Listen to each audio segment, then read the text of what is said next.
brought a number of teachers here to participate in this event. Okay, I want to conclude by introducing our distinguished panel, and rather than read their biographies, I'd like to tell you a little bit about why they were selected. In the spirit of recognizing that numeracy is not a problem belonging to the school system, but a problem that belongs to us all, we felt it was very important to invite three individuals who represent different bodies of experience to reflect on the issues that are referred to in the paper. Don Drummond, who needs no introduction to most people here, has a long and distinguished career in government, in private sector, and now in academia, speaking out on behalf of the need for skills for work. And we're very grateful that he's made time to come and share with us today. Anne Sado, professional engineer, and now president of George Brown College, speaks on behalf of the post-secondary institutions who were the first people to encounter students coming out of the schools and having to prepare them for occupations in the real world. And finally, Jerry Connolly, whom I've known since she was a science teacher in the schools in the Toronto Catholic Board a few years ago, and has done just about every job in education since then, from being director of the Toronto District School Board to being chair of the curriculum branch of the Ministry of Education. And she knows more about K-12 education than probably most of us here together. So I would like to invite these three to join us on the table here, and Rhiannon will be taking my place here to moderate their discussion. I'd like to emphasize finally that on your tables you've got all kinds of paper. You've got the summary of the report that's already been referred to. You've got a card from the CPA to talk about the transcript of today's meeting. You've also got a bunch of questions. These questions have been developed for a special app which Anand's company Vreta has created for this occasion, and there'll be an opportunity hopefully in a little while for him to say something about that. But in the meantime, you've got those questions that I challenge you to see if you can do without a calculator. Okay, thank you very much.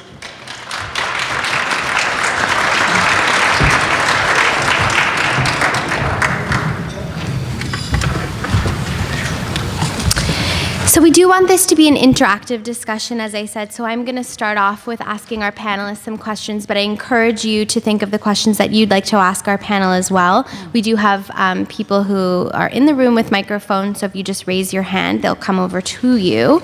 So thank you so much to all of you for being here with us today. I want to start off with you, Anne, and ask you, in your role as president at George Brown College, what do you feel will happen in the post-secondary education system if the numeracy gap continues to widen? Did this automatically come on? It's on, okay. Yes. Hi, everyone. Well, I think it goes without saying, given the demands of our the working world right now, we're a more technological society, there's higher demands, more complex, that we need students and graduates with the right skills to be able to meet the needs of the labor market and meet the needs of the workforce for the future. So unfortunately, if we don't address this, I think we're going to have an ongoing problem. So first of all, we're not being fair to our students. When they come to us, they have a lot of challenges in meeting the requirements of the math curriculum and the various programs. So we test them for their in assessment tests for their level of knowledge, and if they don't meet the level required for the college courses, they have to take a foundational math course. So they have to take an extra course. That takes extra time, it takes extra money, and puts more of a burden on them. And then, unfortunately, in the long term, if we don't have enough students who have the right skills, I think we will be challenged to meet the needs of our labor market and the economy. And I think, as noted in the paper, there's some fairly serious numbers that can be cited in terms of the impact on the economy if we don't have the right people with the right skills. Thank you. Don, I want to ask you from a business perspective, what does this issue mean for the future of this country in terms of the essential skills gap? Where is this going to leave us if we don't tackle this issue now? Well, from a business perspective, or more importantly, from the perspective of the people who live in the country, we do need a certain standard of living. We would like to have it grow more rapidly in Canada. We'd certainly like to have it more evenly distributed. And certainly the experience of the last number of years, if there ever was any doubt, should put to rest. We can't perpetually have wealth in the country solely on the back of the natural resource and the commodity sector. It's been on a long-term downtrend, and we know now it can go to very severe cyclical downturns. It ultimately comes down to the skill of the population, not only the skills that we have, but how well they can be matched. And I think one of the fascinating new developments we've had in Canada in the last couple of years is the business sector for the first time trying to put down on paper what the skills are they're looking. Particularly now I've had a couple of really interesting surveys from the Business Council of Canada, but also from the Conference Board and the Chamber of Commerce. And it's a little bit different than our stereotypical reaction. If you take me as an example, being someone in economics, they want somebody with an economics degree and they'll assume they know the quantitative and theoretical, but it turns out they really want somebody with a broad set of competencies, that they got communication skills and problem-solving skills. They can work in teams and the like. And what's fascinating in terms of matching the supply and the demand, that is not what we create on the supply side through the education. We'll create a graduate who knows the substance and the technical elements, the knowledge of the economics, but not with that broader set of competencies. So if we want to make it successful so that the graduates are successfully employed happily and monetary and the businesses do well, we've got to bring that to a tighter link. And the more we know about the type of demands that are, the skills that are demanded, the more easily we can make that link. Thank you. Jerry, I want to ask you, as an educator and the director of the Learning Partnership, what do you see in terms of the effects that this issue has on children and families? Well, I'm going to start by saying that, first of all, the numeracy gap as described in that excellent document that was produced is actually wider than it appears, because there are a large number of students that do not have the opportunities to go on to post-secondary education. And for those students, I believe very strongly that the role of not only education, but of all of us, is to mitigate those circumstances so all of them have access and opportunities to being successful and to being numerate. But I want to talk a little bit about the role of families. The Learning Partnership has a wonderful program called Welcome to Kindergarten, which takes families of kids going into kindergarten and helps them understand some of the important things that they need to do to help them make that transition. And it's based on the assumption that families are their child's first and most important teacher. And a very simple message is talk, read, sing, play every day to your child. And that is something that is really important.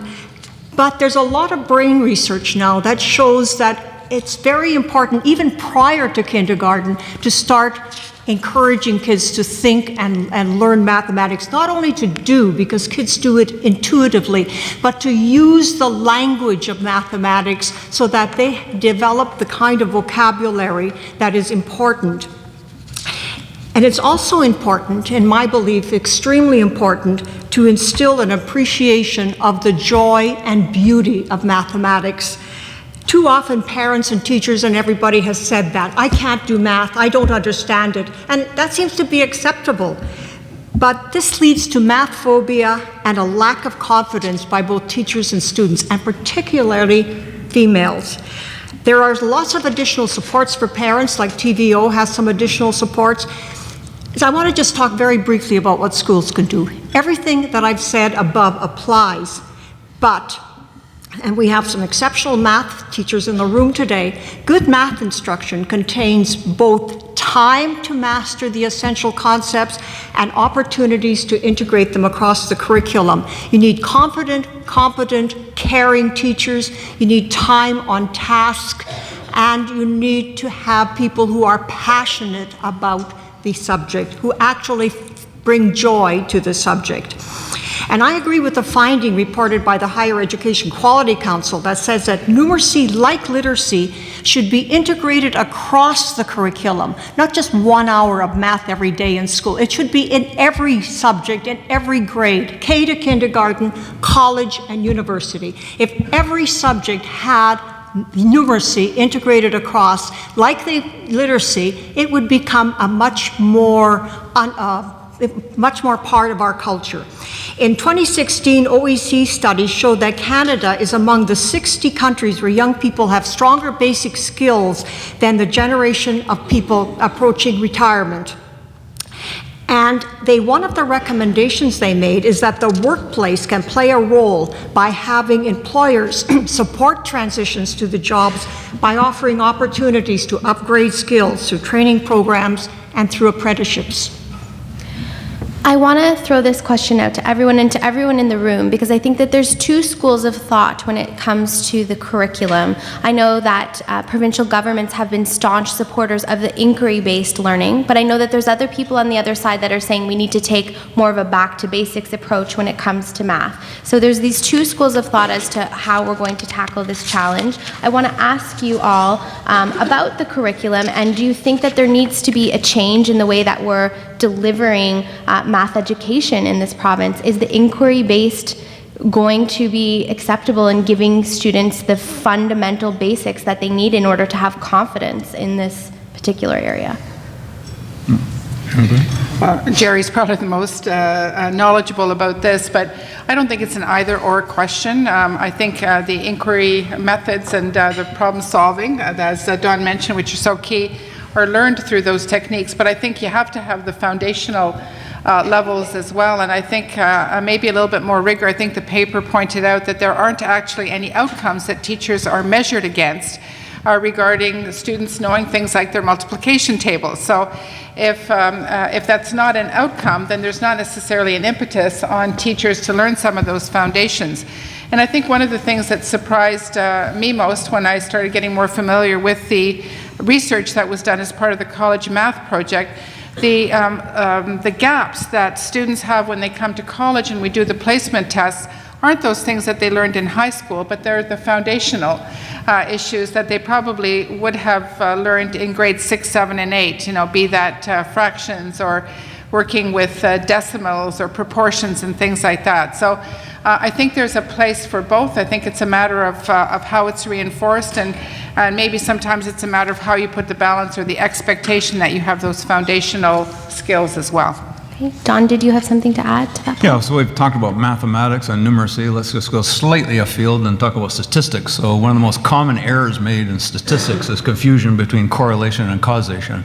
So we look at the numeracy results have deteriorated over the 10 years, and lo and behold, there's been a shift towards the discovery-based approach. Therefore, is the cause of it. Well, that's usually wrong in statistics. There's a lot of other things that changed as well. And it also speaks to one of the grave errors that we could face in this, is we're always dealing in averages. Everything we've said about so far is averages, and everybody learns in a different way, and everybody's coming from a different perspective, and there'll have to be different approaches. And there's lots of trial cases that are running that people have been tagged with the label of being a slow learner in mathematics, do really well when you just present them the problem and don't tell them how to solve it. Don't give them the algorithm. It turns out that their problem's not the math or the problem itself. Their problem is with the algorithm. Just as an example, I think every one of us was given a subtraction question would probably borrow the 10 from the number on the top to the left. And a lot of people who have difficulty with math add the number 10 to the number at the bottom. And you know what? It gives it, to me, it's just weird beyond belief. It just totally confuses me, but it gives the same answer, so who cares?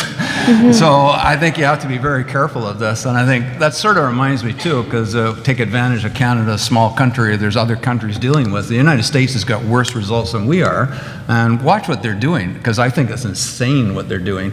So they're testing relentlessly and incessantly. That's all they do. And they've closed it down, so the underperforming schools only do literacy and math. That's it. There's no science, there's no art, there's no physical education. That's all it.